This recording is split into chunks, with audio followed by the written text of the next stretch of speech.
బాష్పశిరులలోన మెలగి బాధలను వరించు సేవ. తెలిసి ఎవడన్నా బాధల్ని కౌగిలించుకుంటాడా? సేవ అంటే తెలిసి బాధల్ని ఆలింగనం చేసుకున్నట్టు, కౌగిలించుకున్నట్టు. అలా ఇష్టపడుతున్నావా అంటాడు. ఇష్టమే ప్రభు, నీకోసం బాధలేంది, ఈ బ్రతుకే అంకితం. అట్లయితే రా, నిన్ను వాడుకుంటా అంటాడు. హల్లెలూయా. అగచాట్లు కోరుకుంటున్నావా? ఆకలి బాధలు రెడీ, వస్త్రం కూడా ఉండదు మరి, పర్వాలేదు. మరి నిందలు మోయాల్సి వచ్చిద్ది, దెబ్బలు కూడా తినాల్సి వచ్చిద్ది, రెడీ. అవమానాలు భరించాల్సి వచ్చింది మరి, అవునా? సిద్ధం ప్రభువా.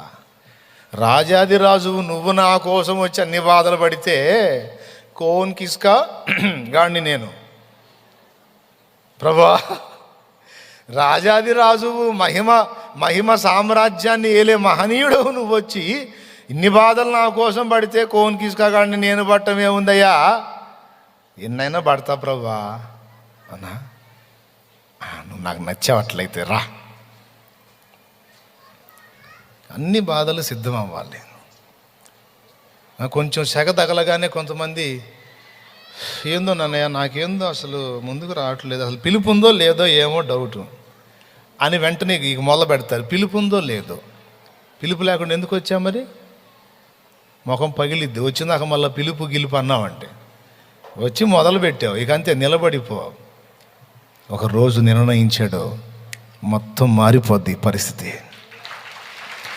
యేసయ్య నీ కృప తలంచగానే నా శ్రమలుగా అనిపించలేదే,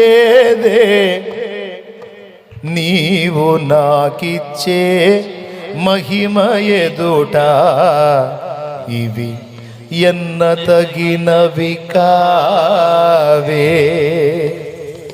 హల్లెలూయా. పగిలిపోయిన గుడ్ల కోసం పోయాడు ఈయన ఒక కొట్టుకాడికి. పగలని గుడ్డ అయితే పావలా, పగిలిన గుడ్డ అయితే 15 పైసలకు వచ్చిందంట. ఆ షాప్ అయినా ఈ 15 పైసలకి పగిలిన లీకేజ్ గుడ్లు ఇస్తాడు. పైసలు లేవు మరి, సేవ చేస్తున్నాడు.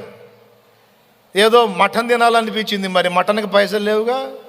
చికెన్ తినాలనిపించింది, చికెన్కి పైసలు లేవుగా. కనీసం గుడ్డన్నా వేసుకొని తిందామంటే గుడ్డు కూడా పావలా లేదు. నలుగురు ఉన్నారు, నలుగురికి 4 గుడ్లు వేయాలా, రూపాయి కావాలా, రూపాయి లేదు. ₹10 ఎంతో ఉంది. అదే లీకేజ్ గుడ్లు అనుకో, 4 గుడ్లు 4 15 పైసలు, ఒక 60 పైసలు అయితే వచ్చేస్తాయి. ఆ మిగిలిన చిల్లర ఏదైనా ఉంటే ఉల్లిపాయలకి వాటికి వీటికి ఏదో చేసి ఉప్పు కారం వేసి ఇలా ఏం చేసుకొని తినేయచ్చు. అదే మటన్ అనుకో, అదే చికెన్ అనుకో, అదే పలావ్ అనుకో, బిర్యానీ అనుకొని లేదు మరి, పైసలు లేవు. ఏం చేయాలి పాపం? పోయి అట్లాగ పోయి షాపు కాడ గుట్టుకు అప్పుడప్పుడు పోయి తెచ్చుకొని వండుకొని తింటూ ఉంటారంట. ఆ రోజు పోయాడు లీకేజ్ గుడ్లు కోసం. ఓనర్ కాదు, ఆయన భార్య ఉంది. చూసి ఏం కావాలంటే గుడ్లు కావాలమ్మా అన్నాడు. మంచి మంచి గుడ్లు ఏరిస్తుంది. ఈ కాదమ్మా అన్నాడు. మరి గుడ్లే కదా మీరు అడిగింది? ఆ గుడ్లే కానీ ఈ కాదమ్మా, లీకేజ్ గుడ్లు ఇస్తాడు నాకు బ్రదర్ గారు లేరా అంటే, ఆహా నువ్వేనా మా కుక్క కడుపు కొడుతుంది అందట.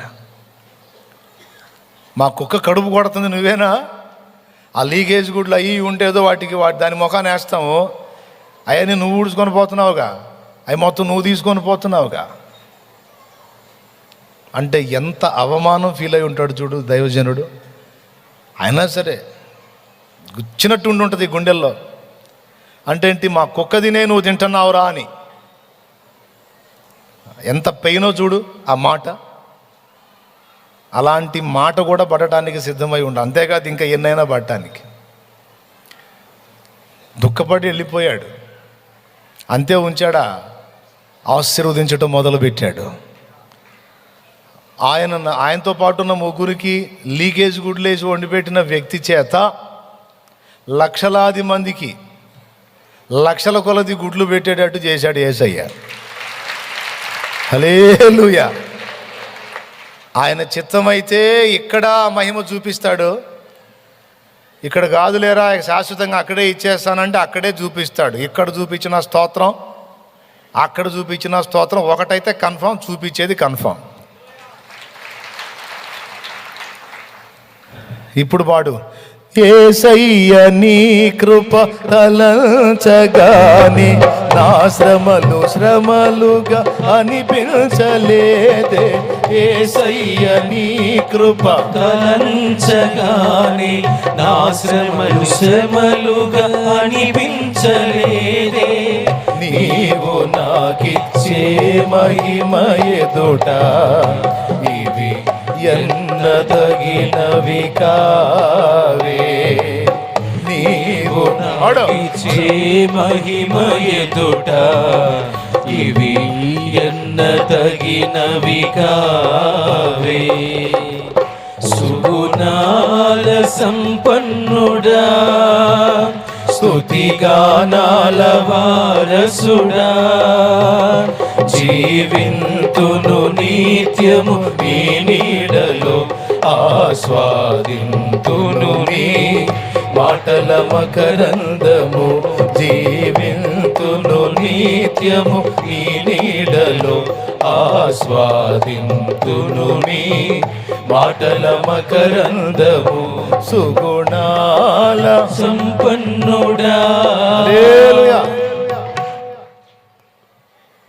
తన దాసులకు అల్పకాల శ్రమలే, కొంచెము కాలం శ్రమ కలుగుతుంది, ఓర్చుకో, తరువాత నీవు ఆశీర్వాదము నొందుదువు, ఆశీర్వాదముగా ఉండెదవు. ప్రభు సేవ చేయటం నిష్ఫలమని అనుకోవద్దన్నాడు మలాకి గ్రంథంలో ఉంది. కొంతమందికి సేవ చేయాలంటే ఏం భయమో భయం.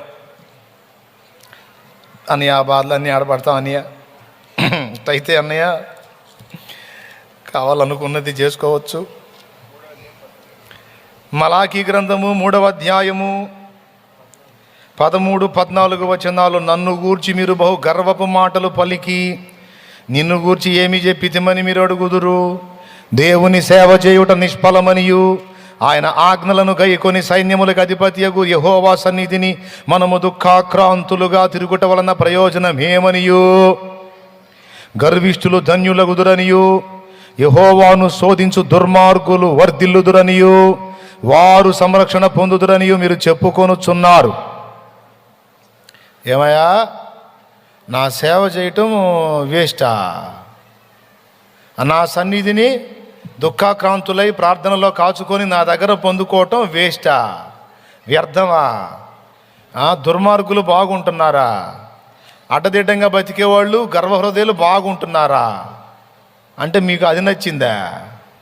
లోకభోగం, లోక సంబంధమైన క్రమం నచ్చిందా? నా సేవ అంత తేలిగ్గా ఉందా నీకు? నిలబెట్టి అడుగుతున్నాడు, పోల్చురా, నా సేవకుడితో ఎవరిని పోలుస్తావో పోల్చురా నీకు దమ్ముంటే అని అడుగుతున్నాడు. దేవునికి స్తోత్రం కలుగును గాక. పోల్చురా, నా దాసునితో ఎవరిని పోలుస్తావో సమంగా నువ్వు.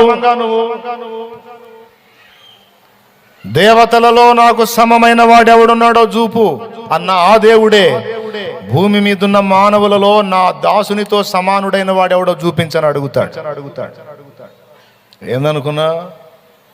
భూమి మీద ఉన్న మనుషుల్లో, అధికారుల్లో ఎవరినైనా, ఏ రాజునైనా ఎవరినైనా తీసురా, నా దైవజనుడితో నా దాసునికి ఈక్వల్గా ఎవరిని నిలబెడతావు నిలబెట్టు. నా సేవ చేయటం నిష్ఫలమా? నా సేవ చేసేవాడు అర్భకుడా, వేస్టుగాడా? అలాంటి దైవ సేవ చేసేవాడికి పిల్లనిచ్చేవాళ్ళు కూడా ఎన్నో ఆలోచిస్తారు. ఫలానోడు అయితే గవర్నమెంట్ జాబ్ బాగుంటుంది, ఈయనేముంది సేవకుడిగా, సేవకుడు ఉపవాస ప్రార్థనలు ఎక్కువ ఉంటాయి ఇంట్లో. అర్థమైందా? ఉపవాస ప్రార్థనలు ఎక్కువ ఉంటాయి అంటే ఏంటి? టయానికి అందవచ్చు అందకపోవచ్చు. మన అమ్మాయిని పువ్వులాగా బాగా పెంచాం, తీసుకెళ్ళి ఆడి చేతుల్లో పెడితే ఏమొచ్చింది అనుకుంటారు ప్రబుద్ధులు, బుద్ధిహీనులు. కొంతమంది, మిమ్మల్ని కాదులే, అలా అనుకునేవాళ్ళని. ఒకవేళ అతడు దేవుని ఏర్పాట్లో ఉన్నవాడై యోగ్యుడై దేవుని ఉద్దేశంలో ఉన్న పాత్ర అయి ఉంటే వాణ్ణి మిస్ అయిన నీ దరిద్రం నెంబర్ 1 అన్నమాట నీది.